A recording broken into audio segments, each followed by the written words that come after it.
ಆತ್ಮೀಯರೇ, 18 ವರ್ಷದ ಒಳಗಿನ ಮಕ್ಕಳಿಗೆ ಒಂದು ವೇಳೆ ಹೃದಯಕ್ಕೆ ಸಂಬಂಧಪಟ್ಟಂತಹ ಯಾವುದೇ ಕಾಯಿಲೆ ಇದ್ದರೆ ದಯಮಾಡಿ ಅದನ್ನು ಮುಚ್ಚಿಕೊಳ್ಬೇಡಿ, ಅಥವಾ ನಿಮ್ಮ ಹತ್ರ ಹಣ ಇಲ್ಲ ಎಂದು ಟೆಸ್ಟಿಗೆ ಹೋಗಲಿಕ್ಕೆ ನೀವು ತಡ ಮಾಡಬೇಡಿ.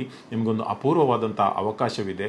ಮಂಗಳೂರಿನ ಅಮೃತಾನಂದಮಯಿ ಮಠ ಏನಿದೆ, ನಿಮಗೆಲ್ಲ ಗೊತ್ತು, ಅಮೃತಾನಂದಮಯಿ ದೇವಿಯವರು ತುಂಬಾ ಸಾಮಾಜಿಕ ಕೆಲಸಗಳನ್ನು ಮಾಡ್ತಾ ಇದ್ದಾರೆ ಇಡೀ ಭಾರತ ದೇಶದಲ್ಲಿ. ಅವರ ಆಶ್ರಯದಲ್ಲಿ ಬೋಳೂರಿನ ಅವರ ಮಠದಲ್ಲಿ ಜನವರಿ 19ರಂದು ಬೆಳಿಗ್ಗೆ 9 ಗಂಟೆಯಿಂದ ಮಧ್ಯಾಹ್ನ 3ರ ತನಕ 18 ವರ್ಷದ ಒಳಗಿನ ಮಕ್ಕಳಿಗೆ ಹೃದಯ ಸಂಬಂಧಿತ ಕಾಯಿಲೆ ಇದ್ದಲ್ಲಿ ಅದನ್ನು ಡಿಟೆಕ್ಟ್ ಮಾಡಿ, ಒಂದು ವೇಳೆ ಆಪರೇಷನ್ ಬೇಕಿದ್ದಲ್ಲಿ ಫ್ರೀ ಆಫ್ ಕಾಸ್ಟ್ ಕೊಚ್ಚಿಯಲ್ಲಿರುವ ಅವರದೇ ಒಂದು ಹೈಟೆಕ್ ಆಸ್ಪತ್ರೆಯಲ್ಲಿ ಅದರ ಆಪರೇಷನ್ ಅನ್ನು ಕೂಡ ಮಾಡಲಿಕ್ಕೆ ಅವರು ರೆಡಿ ಇದ್ದಾರೆ. ಒಂದು ವೇಳೆ ನಿಮಗೆ ಇಂತಹ ಮಕ್ಕಳು ಗಮನಕ್ಕೆ ಬಂದರೆ ದಯಮಾಡಿ ಅವರಿಗೆ ಈ ವಿಷಯವನ್ನು ತಿಳಿಸಿ. ಯಾಕೆಂದರೆ ಫ್ರೀ ಆಫ್ ಕಾಸ್ಟ್ ಸುಮಾರು 2 ರಿಂದ 5 ಲಕ್ಷ ರೂಪಾಯಿ ಇಲ್ಲದಿದ್ದರೆ ಅದಕ್ಕೆ ಹಾಸ್ಪಿಟಲ್ಗೆ ಖರ್ಚಾಗ್ತದೆ. ಇದು ಫ್ರೀಯಾಗಿ ಮಾಡಿಕೊಡ್ತಾರೆ.